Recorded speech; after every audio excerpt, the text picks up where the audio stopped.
Assalamualaikum warahmatullahi wabarakatuh.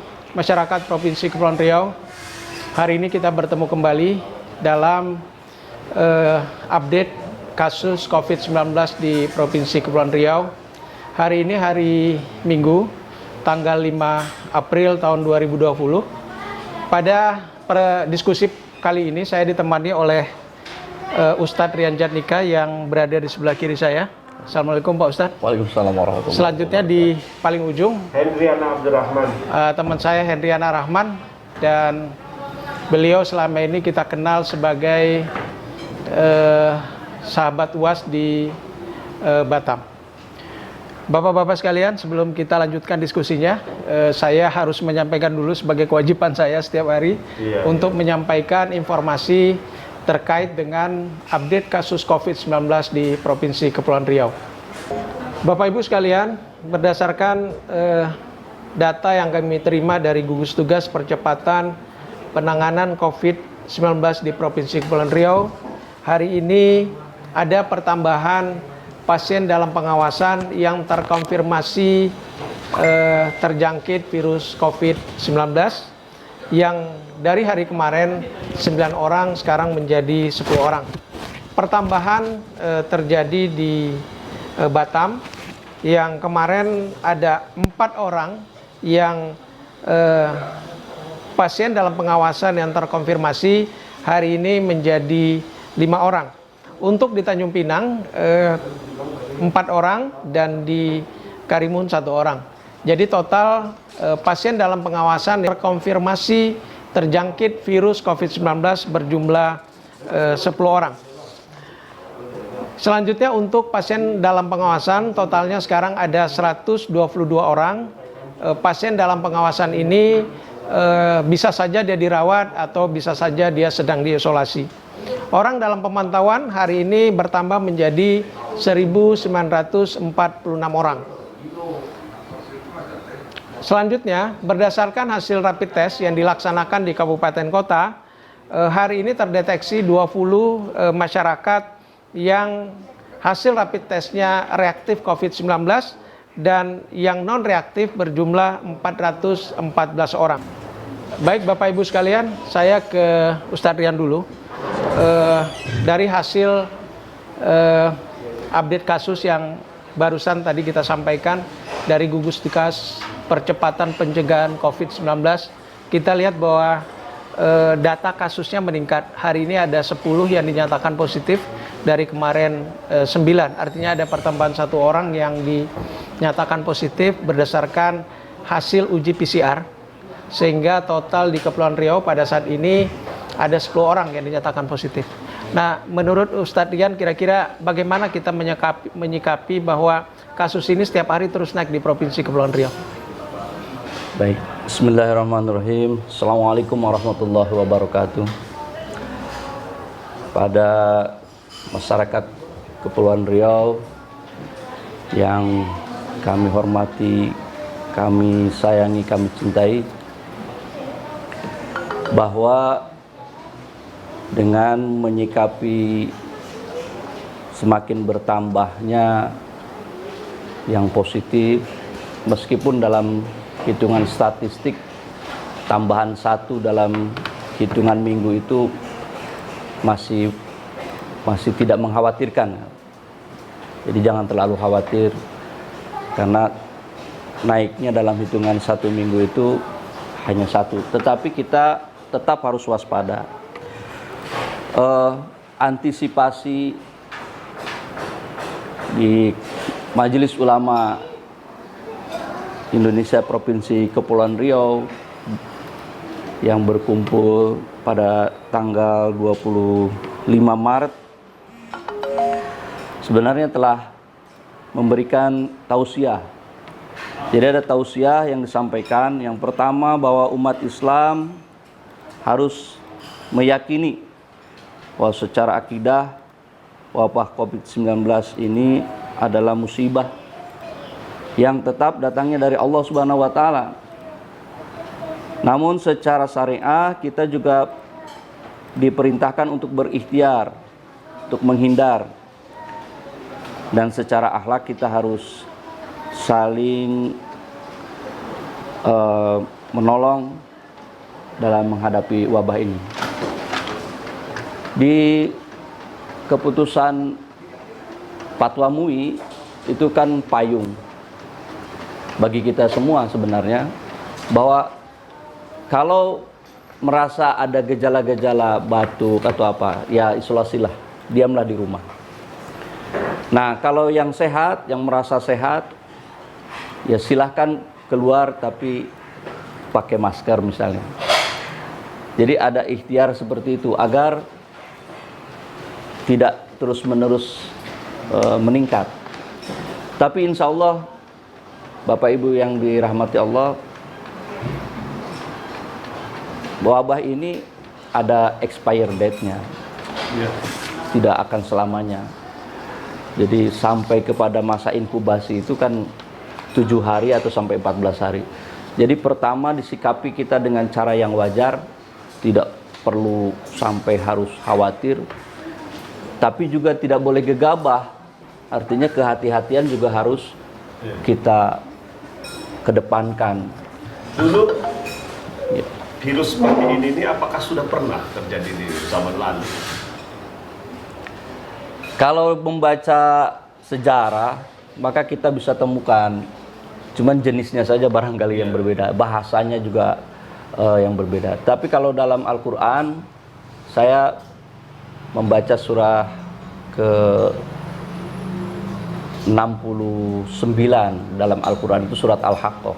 Jadi dalam Al-Haqqah itu ada satu kaum, yaitu kaum Samud dan kaum Ad.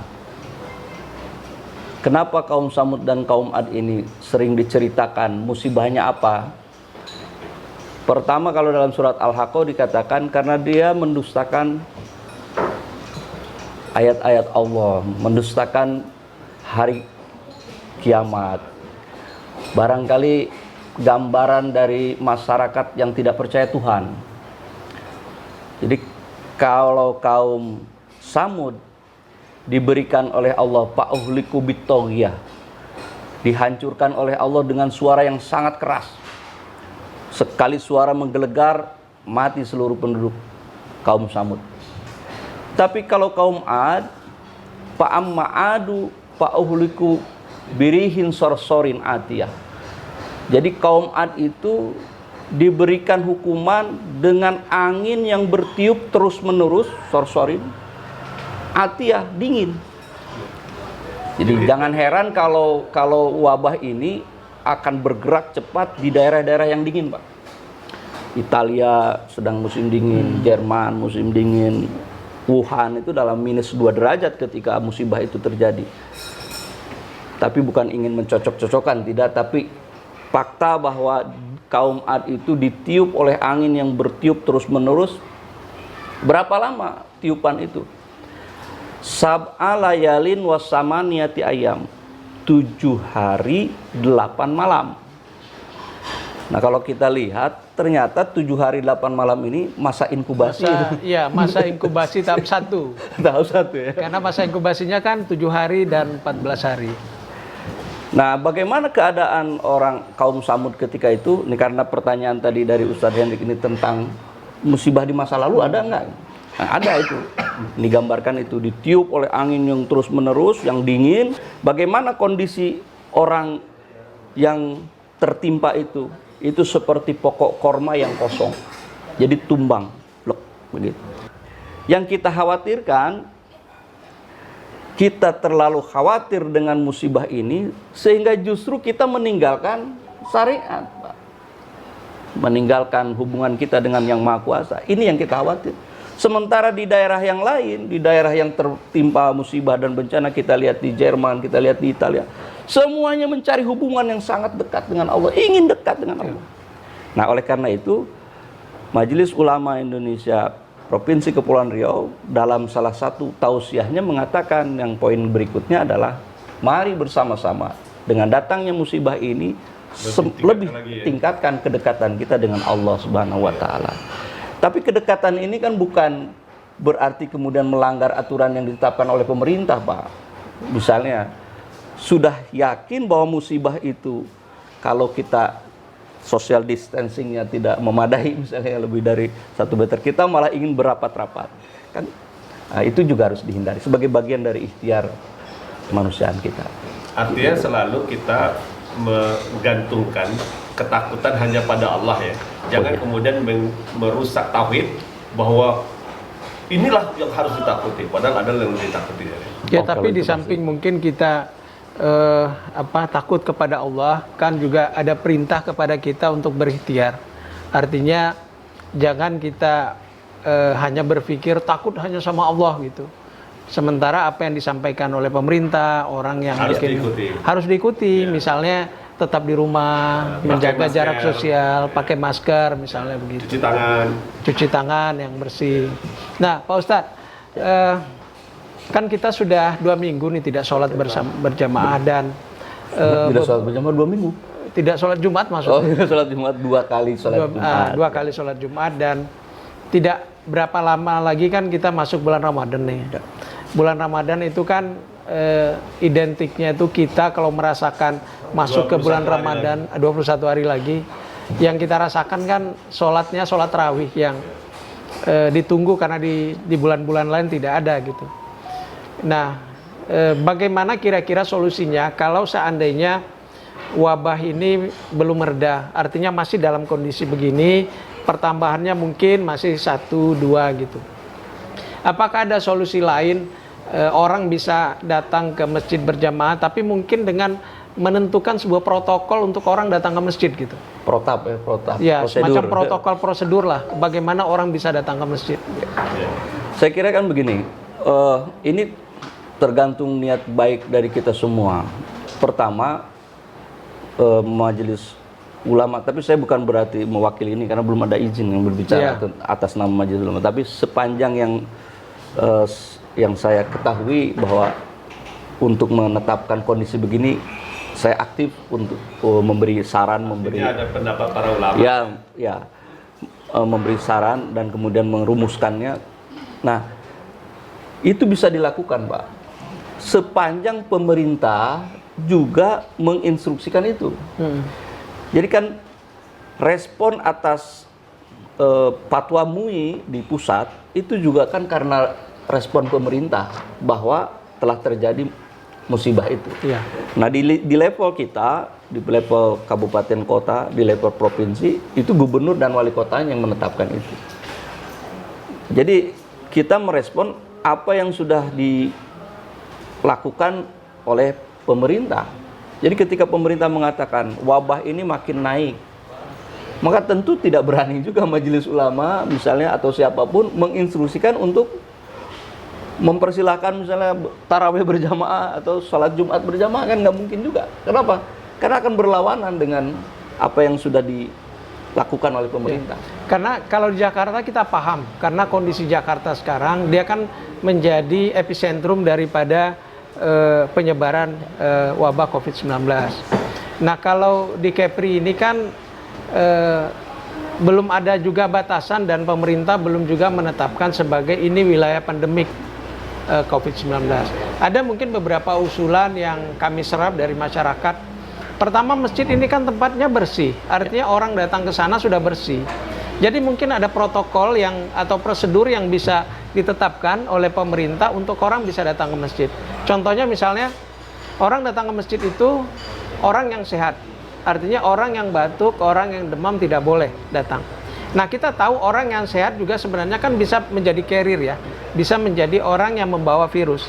Tapi kan itu bisa kita tanggulangi dengan sebelum masuk mereka harus mencuci tangan dulu di luar dengan sabun, setelah itu mereka berwudu dan harus menggunakan masker. Artinya masker itu bisa meminimalisir orang menyebarkan virus gitu. Nah, ini di Ceko ya, di Ceko itu seluruh masyarakatnya, warganya diwajibkan pakai masker. Apa yang terjadi? Hari ini tingkat laju pertumbuhan, laju penyebaran virus itu tertekan, bahkan jauh ke bawah. Karena salah satu sebabnya. Ini juga yang minggu lalu kita coba gerakan menggunakan masker di luar rumah. Nah Jakarta per tanggal 12 April ini, sudah ada surat seruan dari gubernur bahwa setiap orang yang akan menggunakan angkutan umum, baik itu MRT, busway dan sebagainya, harus menggunakan masker. Yang tidak menggunakan masker nggak boleh naik. Nah, artinya ini kan ada protokol, ada prosedur yang sebenarnya bisa diterapkan untuk di daerah kita, sehingga orang masih bisa tetap datang ke masjid gitu. Artinya ya kita antisipasi dengan itu gitu. Jadi begini, ini penting, artinya apa yang disampaikan oleh Pak Burhan ini adalah solusi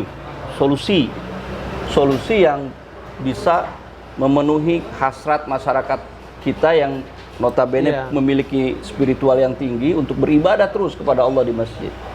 Bahkan di antara mereka berpendapat jangan sampai gara-gara COVID ini masjid ditutup, musibah bukan datang dari COVID-nya, musibah datang karena ditutupnya masjid. Nah, solusi ini bisa dilakukan. Tetapi solusi ini dilakukan sepanjang pemerintah mengizinkan, Pak. Karena apapun ceritanya nanti akan bertabrakan dengan apa yang sudah kebijakan pemerintah gitu. Nah, ini yang dikhawatirkan. Jadi kan kita tidak ingin solusi itu kemudian masuk akal tapi tidak disupport oleh aturan kan ini juga. Ya, karena banyak juga yang begini, yang berpikir begini sekarang. Mereka protes sebenarnya. Masjid itu kan tempat yang bersih. Artinya orang yang masuk ke dalam masjid, orang yang bersih dari hadas, kecil dan besar.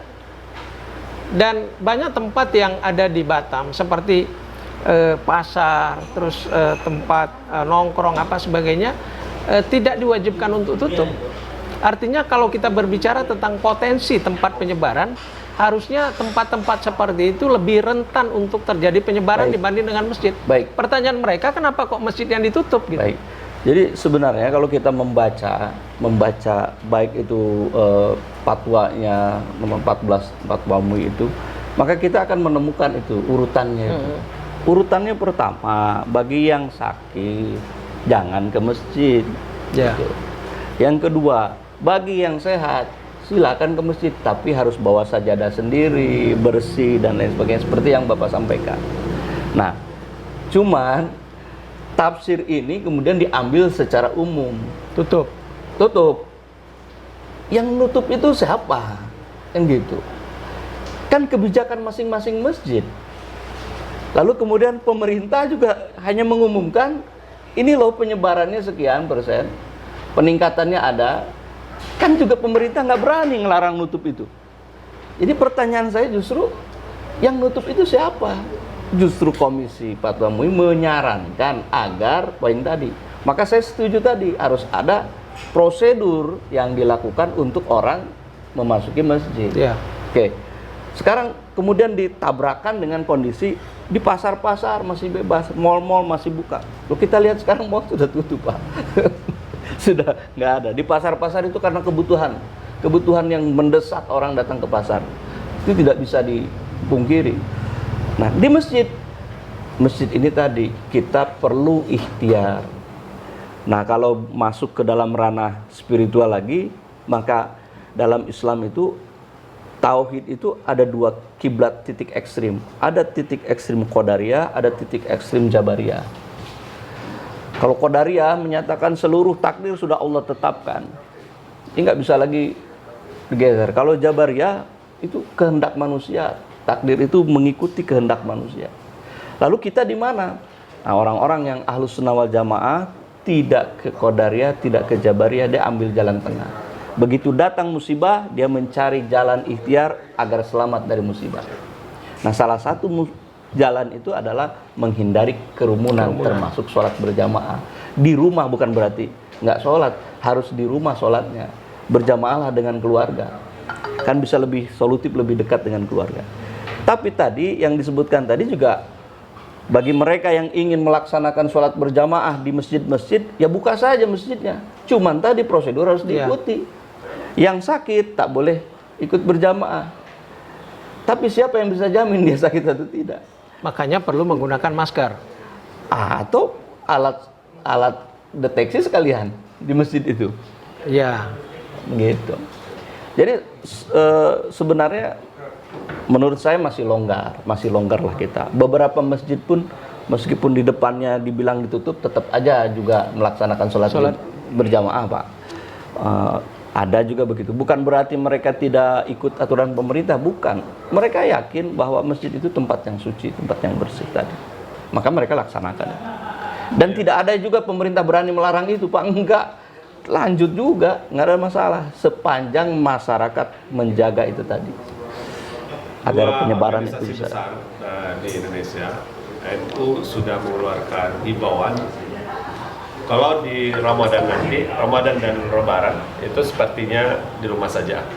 NU sudah menyampaikan himbauan.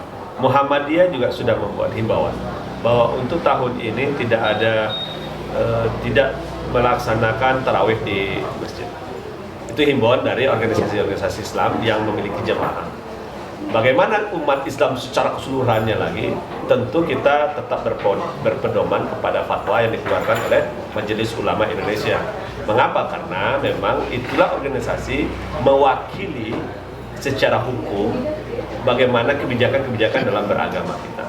Tapi yang perlu dipahami juga kan dari surat yang disampaikan oleh MUI kan bukan perintah menutup masjid, kan ada kriteria, ada kriterianya kan. Bagi misalnya daerah yang sudah dianggap pandemi di situ atau endemi di situ, makanya sholat berjamaahnya pindah ke rumah.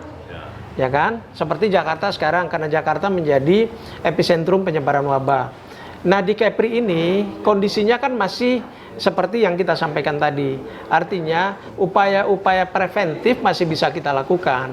Artinya kalau mau fair, kalau kita misalnya mau meminta masjid ditutup, ya kita lockdown aja sekalian. Nah, itu bisa lebih meyakinkan kepada kita untuk menghentikan penyebaran. Pintu masuk kita tutup, pintu keluar kita tutup. Kita lockdown. Tapi ada kondisi lain.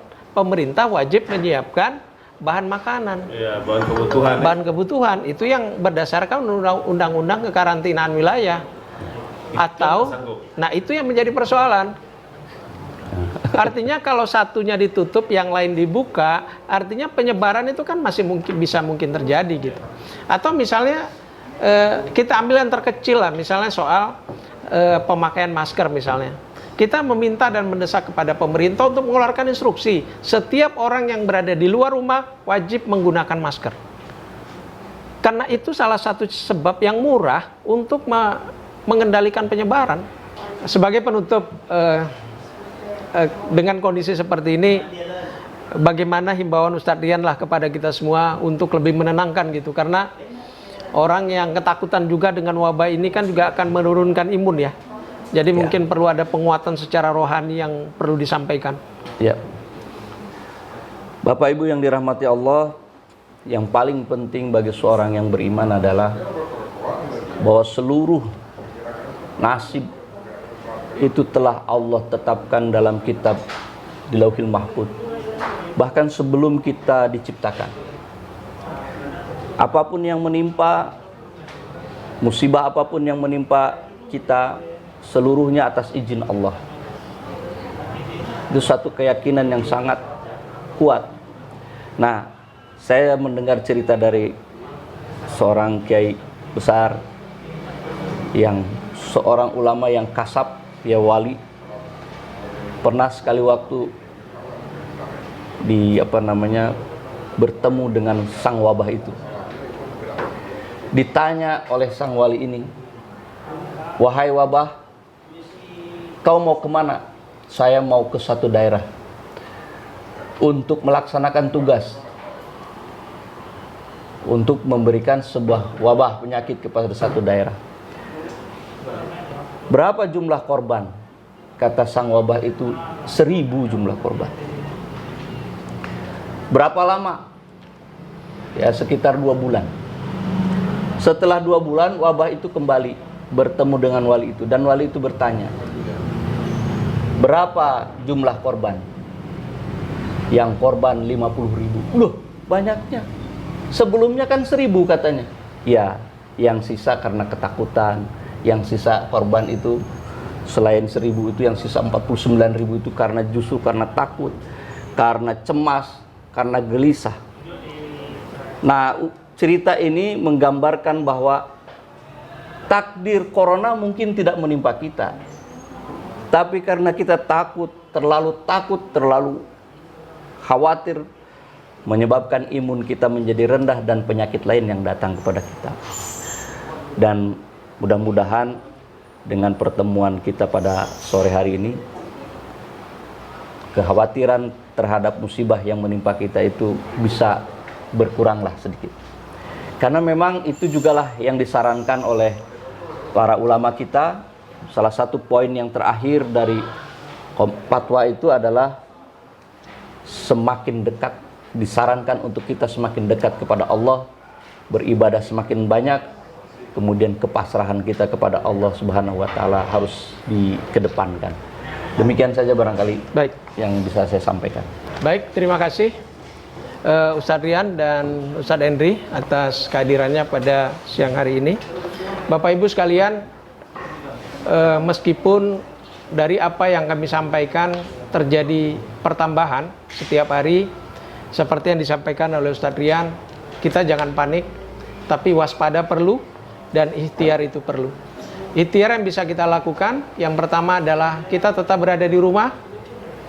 Kalau kita terpaksa berada di luar rumah, jaga jarak kita dengan orang lain. Dan yang ketiga, kenakan masker agar kita tidak menjadi penyebar dan kita tidak terkena oleh virus COVID-19. Saya melindungi Anda dan Anda melindungi saya. Kenakan masker agar kita semua bisa saling melindungi. Kita akan bertemu esok hari insya Allah dalam update kasus COVID-19 di Provinsi Kepulauan Riau. Tetap semangat, jaga kesehatan. Assalamualaikum warahmatullahi wabarakatuh.